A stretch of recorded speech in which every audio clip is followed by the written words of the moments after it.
Integrating social media.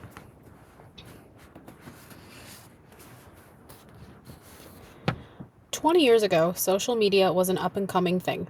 Facebook and MySpace were some of the OGs. Since then, social media has evolved and is something that we as a society, as well as educators, can't ignore. It's a very multifaceted thing. Not only can it be for personal use, like Instagram and Snapchat, two of the social media platforms most frequented by my students, but it can also be used professionally in the classroom to enhance student learning. Given the rise in popularity, it would be naive of us as educators not to research and do our homework in order to find the best ways to utilize these social media tools.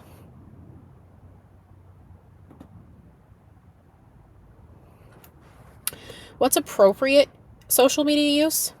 Well, in my opinion, social media is appropriately used when it's done intentionally. It must have a purpose. We as educators need to determine what our goals are and then find the tool or tools that best align with those goals. As we are selecting our tools, we need to consider how we can best keep our students safe in ways we can demonstrate to them how we can be respectful and mindful about what we post. Kershaw 2023, when citing the National Policing Improvement Agency 2010, states that being open to social media provides us an even bigger opportunity to have an impact on people. How does this translate to the classroom? Well, Cumberland 2023 states that effective and proper use of social media can build community through activities like discussions, promote interaction via collaborative activities, and provide easier access to information by helping make students more aware about what's going on around them.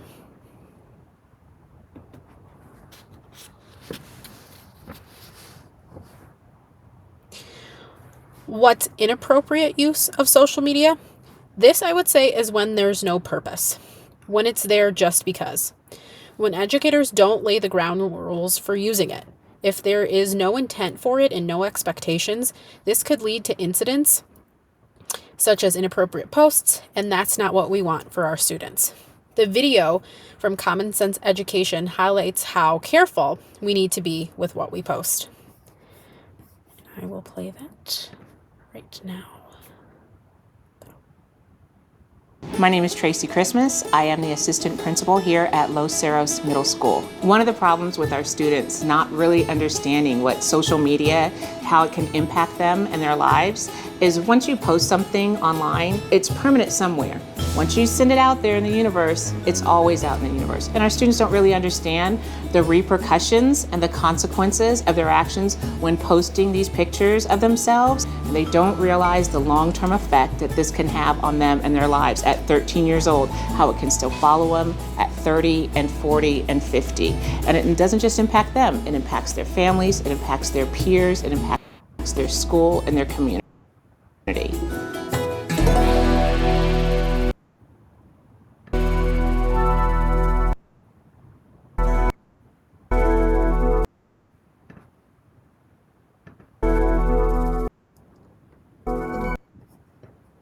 This is just something that we as educators need to keep in mind.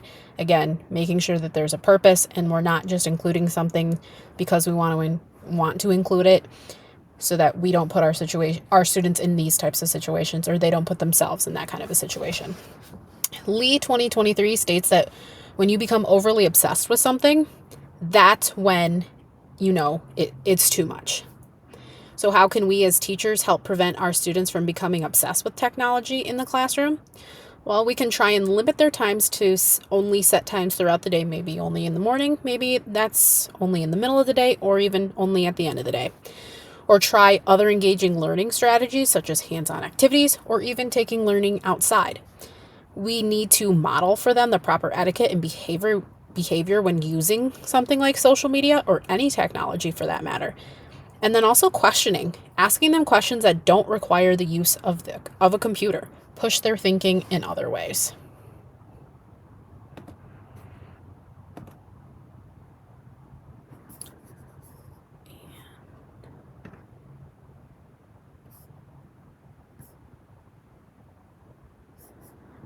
Social presence, making our presence known.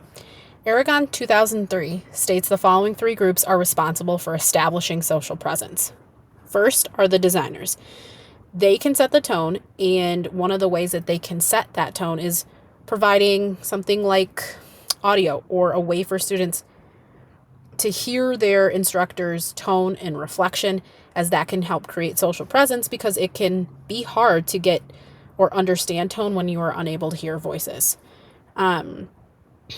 Finding ways to have students collaborate with their peers is another thing course designers need to take into account, such as different projects or discussions, so that the needs of every student can be met. As for teachers, we need to humanize ourselves. Gretsch 2022 states that knowing our students can help build our presence. When students can relate to the person they are learning from and feel connected in some way, overall learning can and will improve.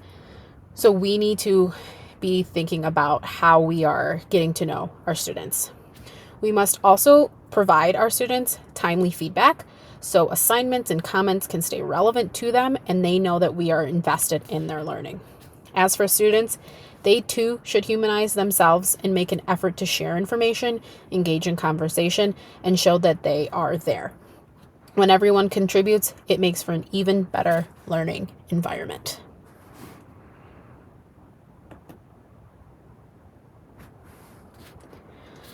Social media best practices for learning.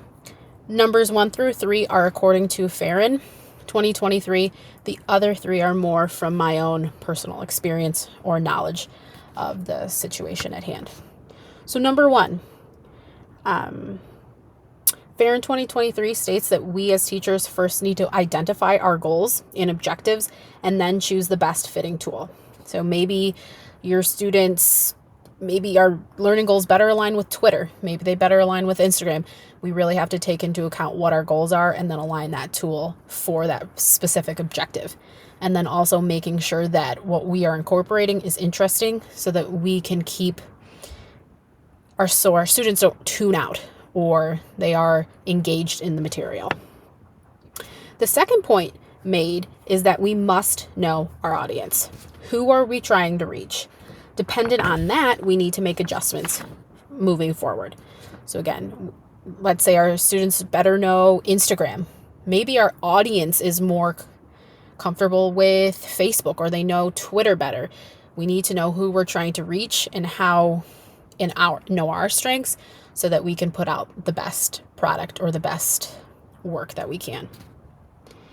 Finally, use social media to highlight progress, or glows. That's what I call it in my classroom, glows and grows. Like at parent-teacher conferences, I give glows, like what is your student doing or child doing well at? Grows, where can we find areas to improve? This allows parents and students to see how proud we are of the work that students are doing and give them that space to see it. I think moving to number 4, I think that setting expectations is an important practice here. Setting boundaries and providing rules so students know what to post and what not to. Just like we do with classroom expectations, so they know how to operate within the classroom. Also, whatever tool is chosen, again, make sure that it will engage students. We have to think about, is it collaborative? Can students work together on it? Are students given opportunities to have discussions and gain new perspectives? Lastly, feedback is very important. We need to think about what the limitations are, or what might be preventing students from getting all of the benefits. And we need to be persistent. We need to keep working at it. We need to, if something isn't going right, if something isn't sitting well, we need to identify what might be the issue and then work from there and see how we can make it better for our students. Whatever it is, we don't want to let it slip by and not address the situation.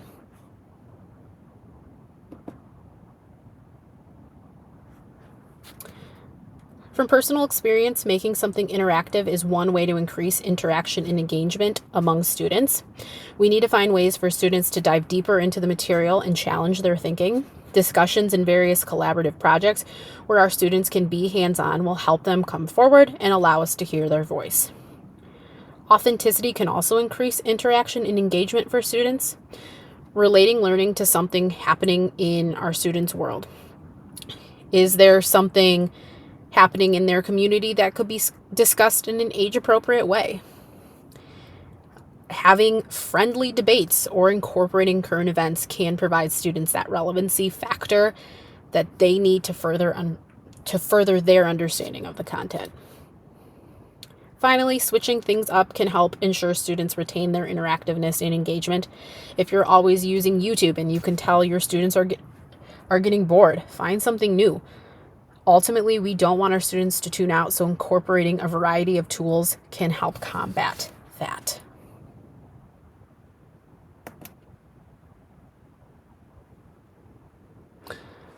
Social media is very prevalent in our society today. Our students have had a great amount of exposure to the many different options out there. If we as teachers are going to effectively integrate platforms such as Instagram or Twitter into our classrooms, we need to answer important questions. Is the tool we want to use going to benefit our students?